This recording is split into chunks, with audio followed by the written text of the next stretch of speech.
Hello guys, in this video I'm going to show you how can you browse music by categories in the Apple Music application. The first thing you need to do is enter the app. After you have done that and you are in the home page, you should look at the bottom of your right corner and you will find there this search option. Press on it, and here if you scroll down a little bit you can see the browse categories.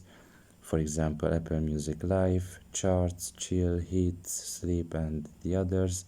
So for example, if I select the charts, it will take me to a different page, and you can see here the musics associated with that specific category, and you can just press on any of these musics and you can see that you can play it, and you also have a whole playlist here that you can listen to if you want after that.